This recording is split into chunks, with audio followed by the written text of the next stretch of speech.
Satu Banyumba.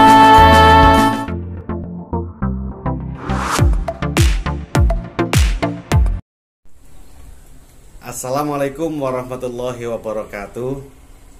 Halo anak-anak, bertemu lagi dengan Pak Guru ya. Bagaimana kabar kalian hari ini? Semoga hari ini kalian semua sehat dan masih semangat untuk belajar. Baik, sebelum kita mulai pelajaran kali ini, mari kita awali dengan membaca basmalah bersama-sama dulu. Bismillahirrahmanirrahim. Anak-anak, hari ini kita akan belajar menemukan informasi dari teks tentang pertumbuhan hewan. Ayo, kita lihat materinya ya. Anak-anak, hari ini kita akan belajar menulis informasi dari teks pertumbuhan dan perkembangbiakan hewan. Tapi sebelumnya, Pak Guru mau tanya, apakah ayam itu melahirkan atau bertelur ya? Ada yang tahu? Ya, ayam itu bertelur. Kalau kucing itu melahirkan atau bertelur ya? Ya, melahirkan. Baik, kita langsung saja simak materinya ya. Setiap makhluk hidup, termasuk hewan, pasti mengalami pertumbuhan dan perkembangan. Setiap hewan mengalami pertumbuhan dan perkembangan yang berbeda-beda, tergantung faktor yang mempengaruhinya. Kemudian kita lihat cara perkembangbiakan hewan. Di sini ada beberapa cara perkembangbiakan hewan, yaitu yang pertama adalah bertelur atau istilahnya ovipar. Contohnya ada ayam, ikan, kupu-kupu, nyamuk, katak, dan lain-lain. Kemudian yang kedua adalah melahirkan atau istilahnya vivipar. Contoh hewannya adalah kucing, kuda, sapi, kerbau, kambing, dan lain-lain. Kemudian ada juga hewan yang berkembang biak dan bertelur dan melahirkan atau disebut ovovivipar. Hewan tersebut bertelur, tapi telurnya menetas di dalam tubuh induknya. Lalu induk tersebut mengeluarkan anaknya dengan cara melahirkan. Contohnya buaya, ular kobra, kadal, dan lain-lain. Baik anak-anak, mari kita cari informasi tentang beberapa hewan yang sudah disebutkan tadi. Yang pertama itu hewan yang bertelur atau disebut ovipar. Ada ayam.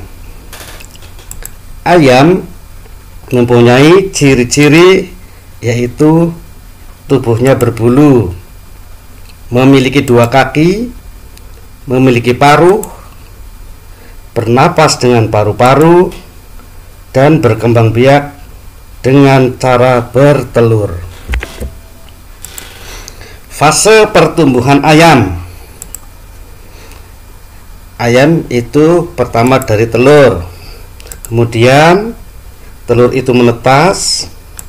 Setelah menetas, telur itu tumbuh menjadi anak ayam. Anak ayam tumbuh menjadi ayam dewasa. Itulah ciri-ciri atau pertumbuhan dari ayam. Kemudian kita lanjutkan yang kedua, yaitu ikan. Ikan mempunyai ciri-ciri yang pertama yaitu bernapas dengan insang. Kemudian ikan bergerak dengan cara berenang menggunakan sirip. Ikan berkembang biak dengan cara bertelur. fase pertumbuhan ikan, yaitu yang pertama dimulai dari telur. Kemudian telur itu akan tumbuh menjadi ikan kecil. Setelah itu ikan kecil akan menjadi ikan dewasa. Hewan yang selanjutnya adalah katak. Fase pertumbuhan katak. Katak itu dari telur, kemudian tumbuh menjadi berudu atau kecebong tanpa kaki. Setelah itu tumbuh lagi menjadi kecebong berkaki. Kemudian tumbuh menjadi katak muda berekor. Selanjutnya dari katak muda berekor jadilah katak dewasa.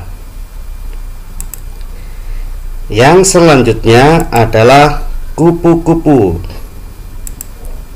Fase perkembangan hidup kupu-kupu.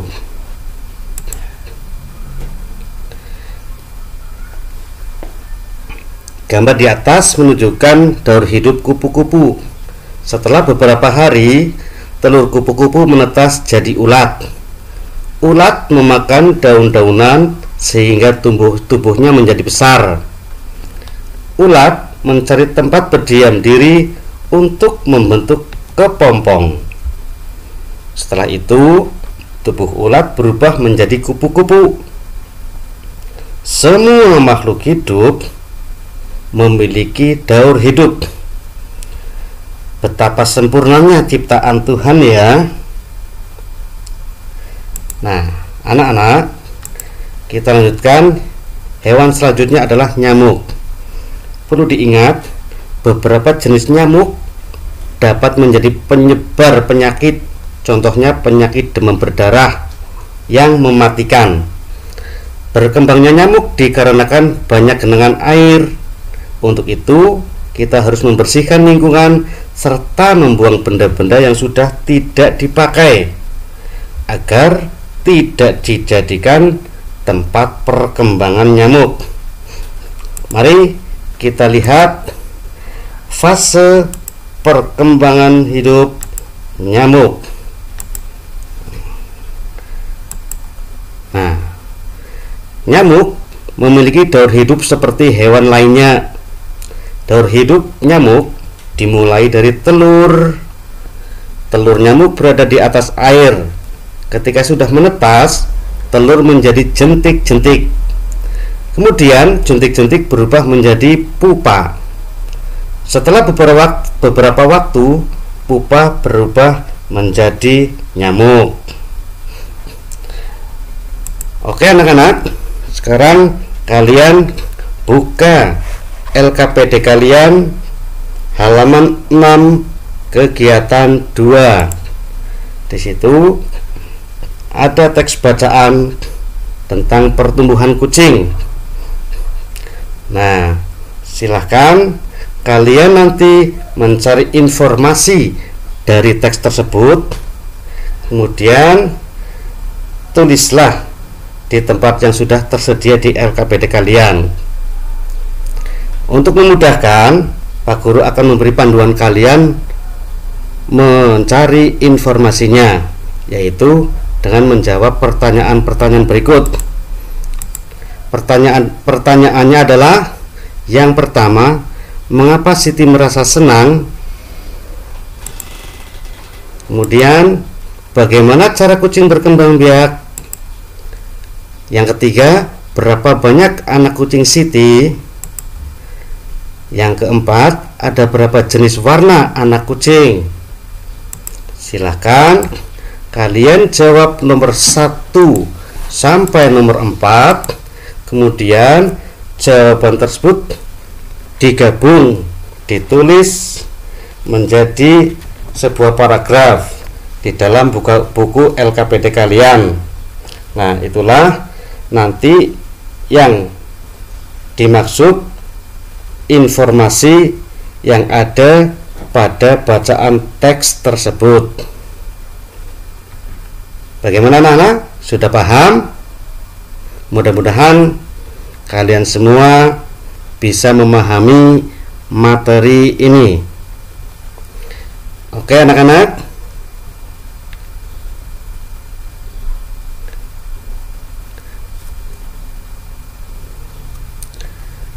Silakan untuk selanjutnya kalian kerjakan LKPD pada kegiatan 2 dan kegiatan 3.